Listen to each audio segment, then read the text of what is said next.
Hey, everyone. Welcome to the Rodeo Kids podcast. I'm your host, Kia-Marie Rorda, and I am solo today. It's been a while since we've done one of these just with me because our Rodeo Kids leadership team has been killing it on the podcast.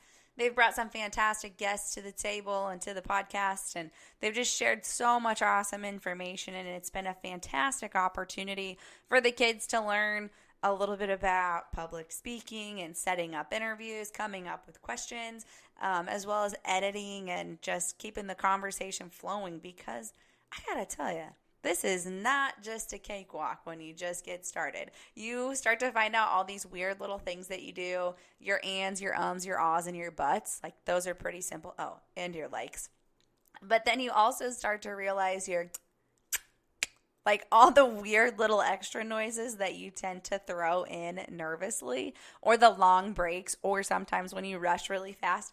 So it's been really fun to see them advance their skills. And if you guys have been following the podcast, you can probably definitely tell over the past 5 or 6 months how these kids are already improving. So that's one of our favorite things about the Rodeo Kids leadership team and the ambassador team is getting the opportunity to have this skill set tested and grown and blossomed, and maybe they'll never go on with it, but hey, public speaking is always a good tool to have.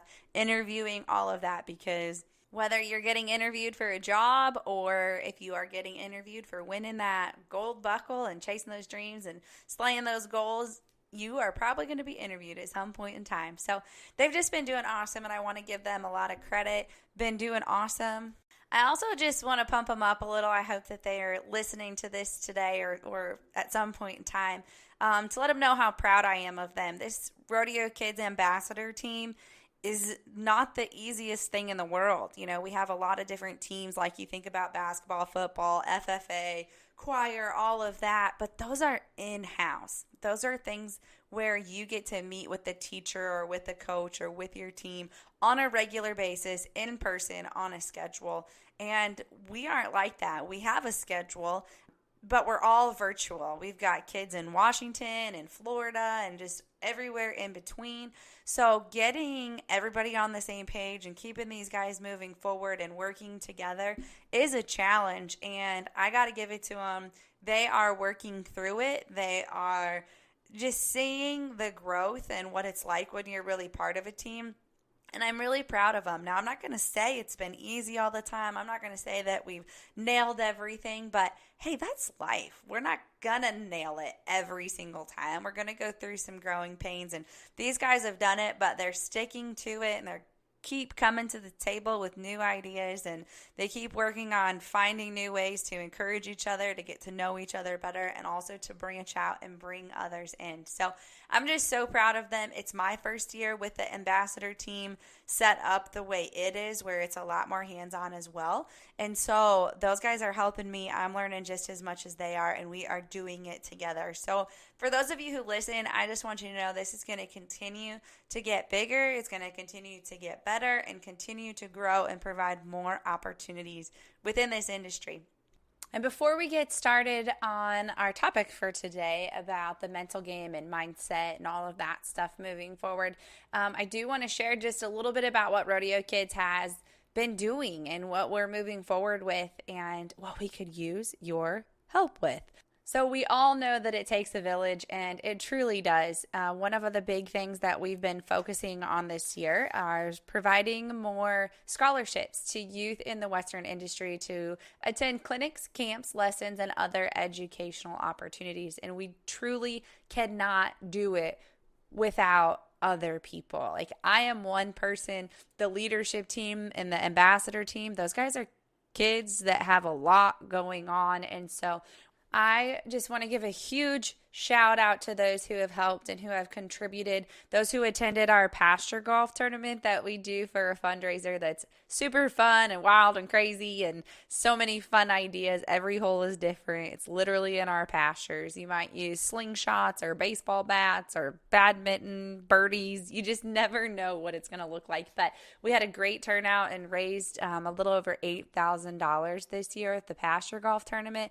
And then we've had some just amazing donors owners and individuals step up to send in money and help us out. And that's truly what it takes. It takes a village to be able to provide these opportunities. My husband and I work really hard, but I am just one person, and I have a team of our leadership team and our ambassador team of youth kids, and those guys are really working hard to do a lot of things and to get the awareness out about rodeo kids. But as you know, not many kids have money. So it's just been awesome, the people who have stepped up to support. And if God does put it on your heart, if you've been listening to these podcasts or following rodeo kids or seeing what we're doing, I just want to encourage you to please reach out to us. There's a support page on the website, or if you have a different idea, if a financial contribution isn't what you're looking at, but you'd like to do something else, or talk about potential opportunities to volunteer, to be involved,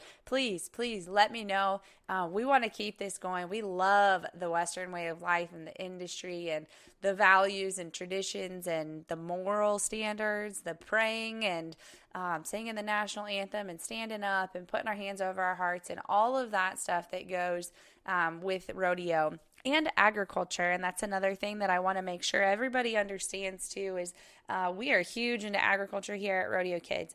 Rodeo is our vessel to reach agriculture. Less than 1% of the population feeds the rest of the world. And that is very alarming to us. My husband and I have a feedlot. We row crop about 2,000 acres.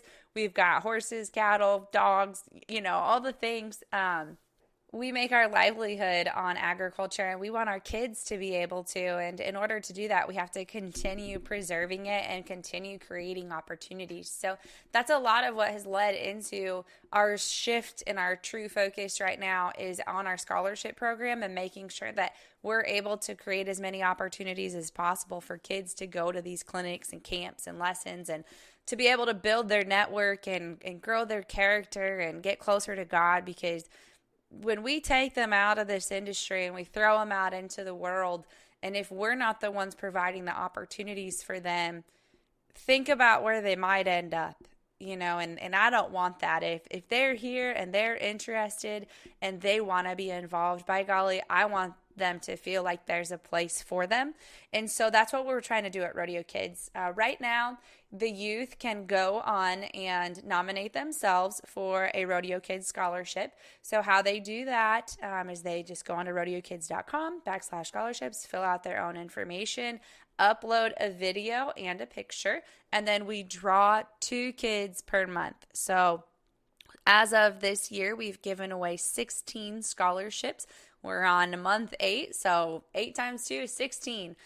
So that's been fantastic to be able to provide that opportunity. Each scholarship averages around $400. So that's, $6,400 so far this year. And that's not an exact number, but some scholarships are a little bit more for those clinics or camps and some are less. And so that's just in that opportunity that we've already given away $6,400 in scholarships this year. And we would love to see that grow. But with that, we got to have the money to help it grow. So that's where our village comes in. And again, if it's on your heart to be part of that village, we hope that you will contribute. Another new thing that we're doing now is nominate a rodeo kid. So that means that anybody can go in and nominate an outstanding individual. If you know a kid in your association or in your rodeo village or family that is just a kind-hearted, good, all-around, hardworking individual who deserves a little extra recognition or who could use a little bit of help, maybe it's a youth or a family that's going through a hard time and you'd like to recognize them and gift them and bless them with some funds. We can do that at Rodeo Kids. And so you can go on to rodeokids.com/nominate-a-rodeo kid, or just go under the scholarships button and click nominate a rodeo kid and fill out that application as to why you think that individual should receive a scholarship. And we will give them a voucher to attend a clinic, camp, lesson, or educational opportunity. The last way that we have been doing things so far this year is we're teaching our ambassador team to give back as well. So we had a challenge a while back for them. and they got to work together for a month to make sure that they got 31 posts put up during the month of July. And they actually exceeded it by like 10 posts. So it was pretty cool. I completely stepped away from social media for the month of July, and those guys stepped up, and it was a challenge, but at the end of it, they each got $100 scholarship. And then those who chose to do one more video, a drills video over the next week, also got an additional $50 to bless somebody else, somebody that they knew, somebody that they didn't know. They got to choose how they wanted to bless another individual. They could also take from the $100 scholarship that they got for completing the challenge. So say they got $150 total, they could keep 75 for themselves and give somebody else 75. So it was really cool to see what they did. You know, a couple kids went to clinics with their money that they were gifted, and we had one girl who paid for a rodeo family's entry fees for a weekend. We had another gentleman help pay for some medical bills and injuries of a rodeo cowboy who got into a bad wreck in Cheyenne. So it's just really cool, and the power of giving back and being kind and being generous and caring about humans. That's what life is really all about. And God has really put a lot about that on my heart over the past, couple of years, but especially over the last couple months. And so as we get ready to talk about our topic about mindset, I also want to just give a little spoiler alert that it's about the people and loving one another as well. World changer, history maker. World changer, history maker. Welcome to the RodeoKids.com podcast, where we empower youth to be their best selves through the values and traditions of the rodeo and Western lifestyle. Hey, all right, let's get started with this mindset podcast. That is our topic of the day. And if you are listening to this, it probably means that you either are a rodeo competitor, have been a rodeo competitor, or are involved with somebody who currently is competing, like a child or a parent, or a spouse or somebody like that, which is wonderful. We are so glad that you are involved in this industry and this sport, and we just love everything that it brings to the table, including the mindset and the mental games and the challenges that come with it. It is a bittersweet, beautiful thing. But I always try to remind myself that if I'm going to have challenges, and I'm going to, no matter what I'm doing or what industry I'm in, I'm thankful that this is where they lay. I'm thankful that this is the path that God put me on. And these are the challenges that I get to overcome, and also that I get to share with other people. Now, I'm going to tell you the first secret in overcoming the mental stresses and worries and the mindset thing. It's there, and it's not going away. It's always going to be there.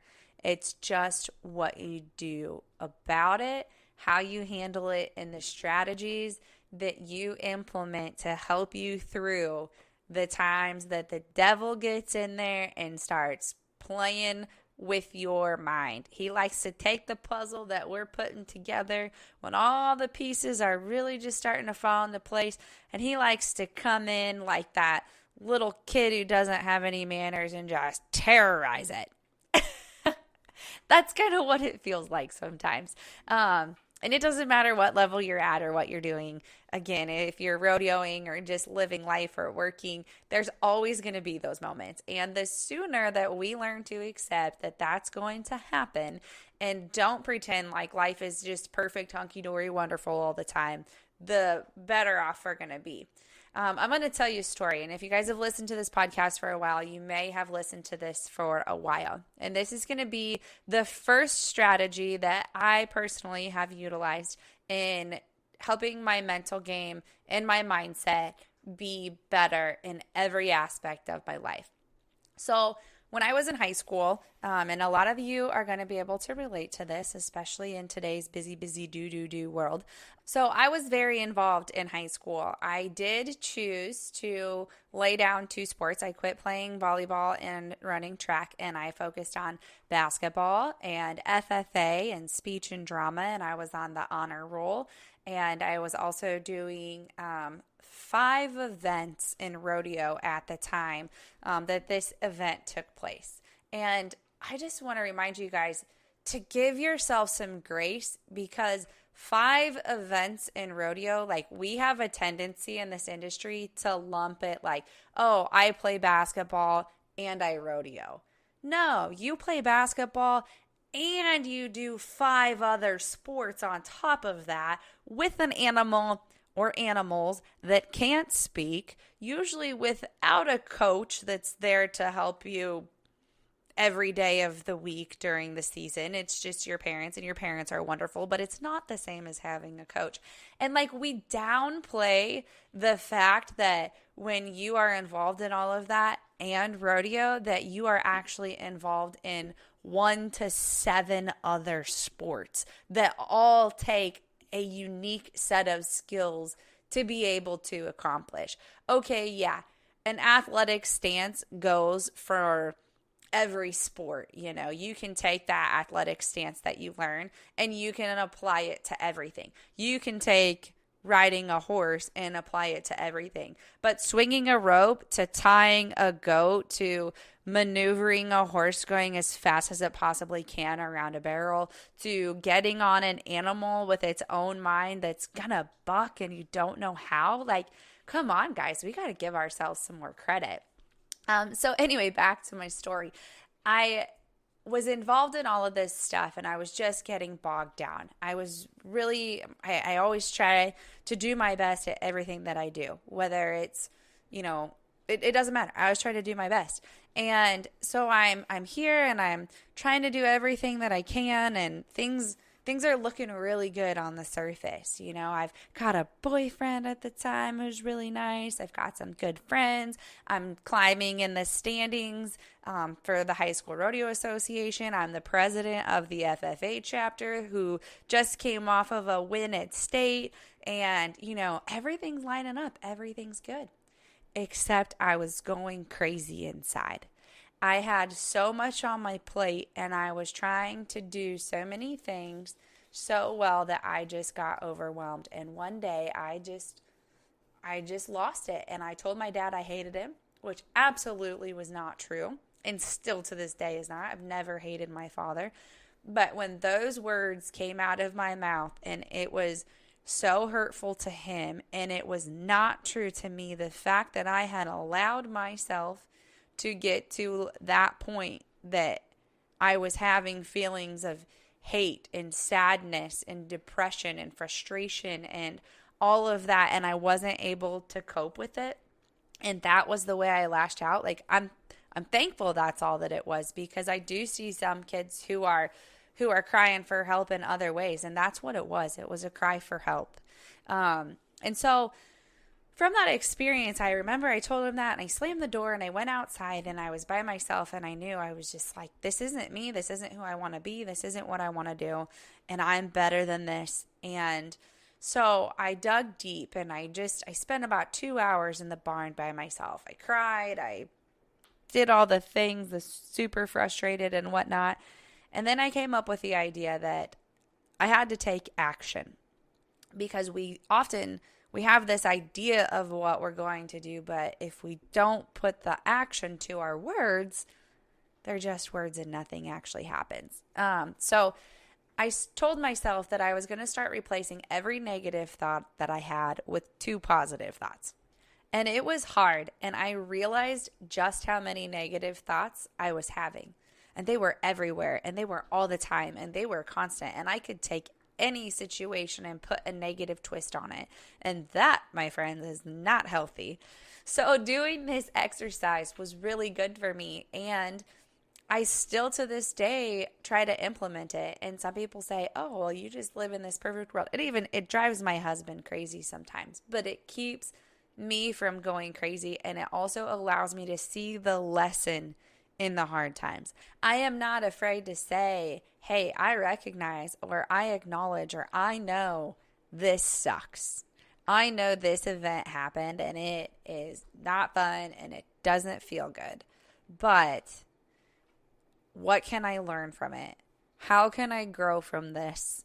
And how can it serve me in the future? Why would God put me through this right now, whatever it is, to teach me, to grow me? What can I take from this to help somebody else down the road? And it has been a life changer just doing that. And so that was for myself. But parents who are listening to this, one, I want you to really ask yourself, what are the words coming out of my mouth to my children? You know, when they make a run or they compete or whatever it is, they come home from school and they're frustrated. Are you commiserating with them beyond the necessity? Are you adding to it? Do you maybe have this own habit of your own that you're creating negative thoughts in their mind and supporting this pattern of negative thinking? It's just a question to ask yourself. Like, practice it for a few days yourself, and just when those negative things come into your head, try to replace them with 2 positive thoughts. And then when you're talking to your kids, acknowledge, like, okay, how is this coming out of my mouth? Was that a positive way to say that or a negative way to say that? And how can I add a couple of good things that are coming from it? Again, I am not trying to sugarcoat bad things. I am not trying to say that bad things don't happen, because they do, and they are frustrating, and life just sucks sometimes, and we get to acknowledge that, not ignore it, because that's not healthy. But we can also see the lesson. So that's the first thing, just seeing where you're at and saying, am I acknowledging and focusing on the negative, or am I looking for the positive in this situation? So that leads us right into point number 2. And this is something that I've really been working on, especially lately. And it is separating facts from feelings, because it's really, really easy to get caught up on feelings, especially in this world right now. And for the youth, they have such a challenge in front of them because they are fed so much information all of the time. I read a statistic or heard a statistic somewhere, and maybe it's not factual because I don't know the source and I haven't found it again. I haven't looked really hard. But regardless, if you think about it, it's probably true that if you go back 100 years, the amount of information they received in a year 100 years ago is the same amount or less information than what we receive today in one day. That means we are faced with so much more information. I mean, what they're getting in an entire year, we're getting in a day. Talk about confusing and frustrating, and wow, like, no wonder we're going a little wild and crazy right now in this world. And we could go down a whole rabbit hole of that. But what I want to focus on is having that much information is cool. It can really serve us, but it can also, again, confuse us and make us really uncertain. And when we hear things, or when we're a part of things, it's really important to find out what is fact and what is just the feeling that we got from whatever it is we saw. Because right now we do a lot of reacting on feelings. We're human and it makes sense. But as we are working on trying to better our mindset and our mind game and make life a more positive experience and be able to excel at a faster rate and all of the things, we need to identify this stuff so that we're not overreacting or spending too much time focusing on things that aren't serving us. So now when we've been having conversations lately, the thing that we work on is, okay, like, if you're happy and ecstatic, that's great. Like, let's celebrate that and continue with that. But if we're going through a time where we feel like we're struggling and our mind is going a little crazy and we just want to pull our hair out and stomp on that sucker and put it in the dirt, that's when we want to give time to vent. All right, there's a time that you just say, all right, get it out. Let it rip, tater chip, let's go. I want to hear it. I don't want you to have anything left when you're done. And that's important to do that sometimes, because if we keep everything bottled up inside, then it can be just an explosion waiting to happen. So let whoever it is, or if it's you, find somebody that you trust to let it go in one ear and out the other, to know that it's not about them, it's just what's going on in your mind, and let her rip, tater chip, let her go. And then after that, you need to sit down in order to get through this and learn how to handle these things in a healthy way.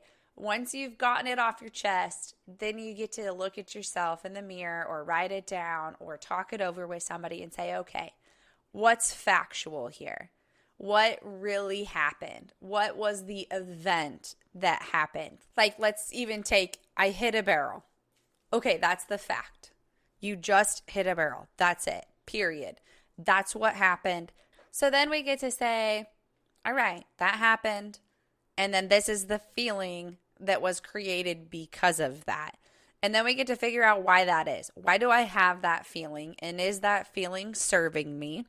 If it is, all right, let's move forward with that. If it's not, if that feeling that came from hitting that barrel turns you into a crazy emotional fire breathing horse riding dragon rider, then that's probably not healthy, and it's not going to serve you or your horse in the future. So we get to step back and say, okay, my emotions may have taken over there, and this is what happened, and this is actually what I'm going to do about it. So the other part of this step is, all right, so we got to separate fact from feelings, and then we have to add the solution.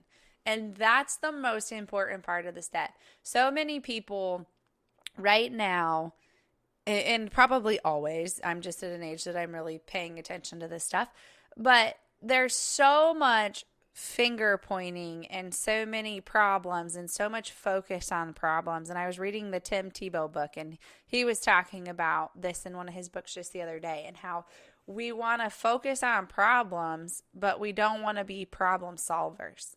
And if we're not going to be problem solvers, then how is anything ever going to change?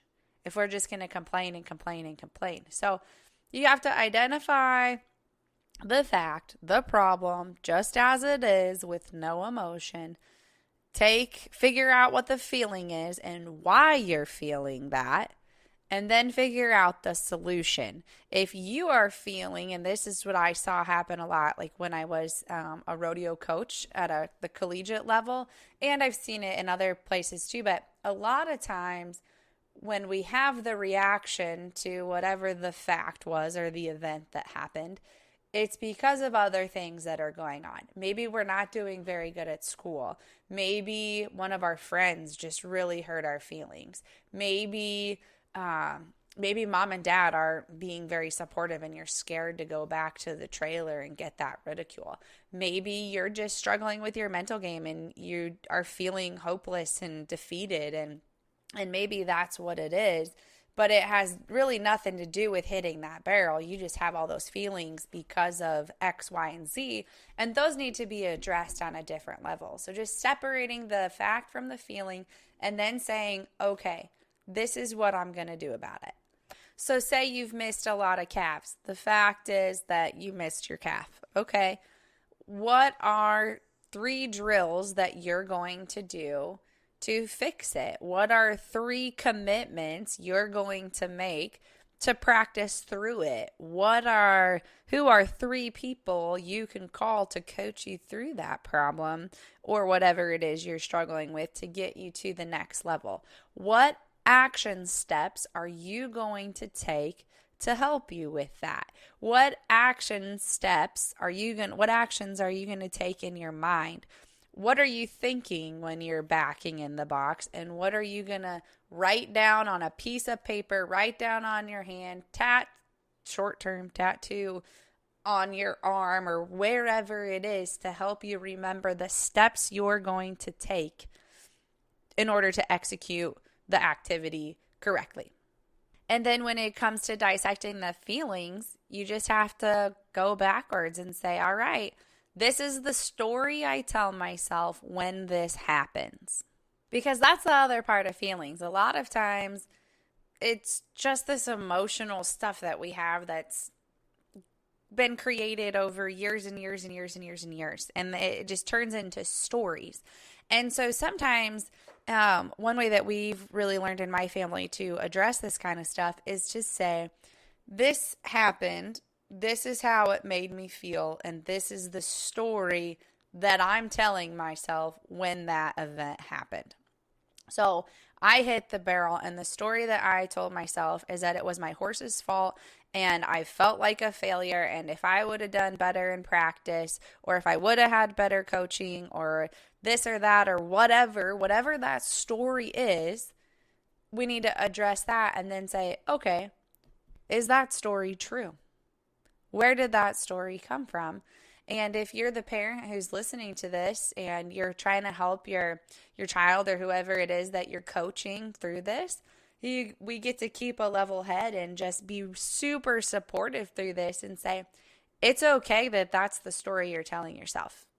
That's fine. This is the story that I believe. This is the story that I tell, that I wish that you were telling yourself. This is what I believe in you. And that can make a huge difference in just figuring out what the story is behind the feeling, behind the reaction, behind the frustration, and saying, but this is what I think of you. And it's up to whoever the individual who has the feeling to recreate the story. But sometimes they just have to have some help figuring out what that story even is that's causing the troubles with their mindset. So just things to think about and things to implement and ways to communicate better and to help each other through the mind game, the mind gym, the mind struggle, the mindset that comes along with life and being a human. So that leads us to the last thing that I want to talk about today. And oh man, I could talk about this stuff today. I am a junkie for self-help and mindset and all that kind of stuff. You know, we're always working towards that here. And so yes, I could talk about it all day. And if this is something that you've listened to and you say, hey, I need somebody to talk to, and you're not sure who that person is, or you don't feel comfortable talking to the people who are currently in your circle at this time, hey, we are here. We are opening up the coaching calls again. So please feel free to reach out to me and I will do my best to help you out. So the last thing that I think is really, really important in our mindset, and that I have loved really exploring myself this year in ways that I never understood before, and also seeing how it's transforming our leadership team and bringing them closer together. It's finding a prayer group, finding a few people or just one other person that you trust who can pray for you, who can pray with you, someone who you can tell what's going on and you know that they're not going to judge you, and that they can pray with you through that. Somebody that you know can just bring God into your life and feel his presence. Since I have started doing that, it has been transformational. And like when you bring people together to pray over a situation and you just feel that community and that connection, like this warmth that just covers you, and this veil of hope and thankfulness and gratefulness and love. Like it's just amazing when you are struggling and you have somebody who grabs your hands and just starts to bring the Lord into your life. And maybe you're not in person, but even just reading what somebody else is writing for you and knowing that that person is the vessel for God. I think that's the other thing that's important to remember in this is sometimes we put so much emphasis on that person that we start to treat that person like God, and we take the words that come out of their mouth and we kind of skew them however we want to hear it, instead of saying, hey, I know this person has a connection with God in a way that can transform my life, that he can help me hear the things that I'm not hearing, or she can help him send a message through her that I'm going to believe, that I'm going to trust. And it's just amazing. And when you are being that person for somebody, it's seriously insane what can start coming through your mouth. Like, I never used to believe in speaking in tongues, or like, I guess I did not believe. I just had never experienced it, and I didn't understand it. And it was just kind of one of those things like, oh, yeah, okay, speaking in tongues. And I've never been one to like start speaking a different language or anything like that, or words that don't make sense. But there are times that when I have prayed for other people, there are things that come out of my mouth that are not my words. There are thoughts that I don't even have, but words that come out. And I know in those moments it's not for me. There have been times that like I say things and I'm not really sure, like they don't make sense to me. But when it's all said and done, it made sense to the person that needed to hear it. God used me as that vessel, and God will use you as that vessel as well. So the last thing that I really want to encourage you guys to do is to get that prayer group and be part of it. The other thing is sometimes we like to be like, oh yeah, I've got somebody that prays for me, but I don't ever pray for them. And it's a two-way street, friends. Like, we're in this together, and that means that we both get to participate in this, not one person just taking and the other person giving. It's a two-way street. You want to give and receive. And so those are the things that I just want to encourage you with today, making sure that you work hard to replace those negative thoughts with positive thoughts. Decipher the difference between the facts and the feelings of the things that happen in your life, and get that prayer group. Guys, those are 3 things that we can do very easily to literally transform our lives and help us level up in every way, shape, or form. So if you have any questions, again, if you need somebody to be that person for you, to say those prayers for you, to listen, I am happy to be that person for you. If you are wanting, if you're a young lady or a young gentleman and you would like to talk to another young lady or a young gentleman who might relate to you on another level, we have our Rodeo Kids ambassador team that are God-fearing, hardworking, like they love the Lord, and they're going to relate to you, and they would be more than willing to talk with you as well and pray with you. And so if you're needing that, please just reach out to us. There will be information up on rodeokids.com about that. And so just head on over to rodeokids.com and find out under the coaching tab about how you can sign up for a coaching session, and just have somebody there to pray with you and to guide you through whatever it is you're going through. And parents, this goes for you too. If you just need somebody to talk to, somebody to help bounce around some ideas and to share and to pray, please reach out. That's what we're here for. We are all in it together. It takes a village. It takes a community, and we are all God's people and brothers and sisters. And so let's work together and share that love. All right, everybody, that's all we've got for today. Safe travels, good luck, and God bless while chasing those gold buckle dreams.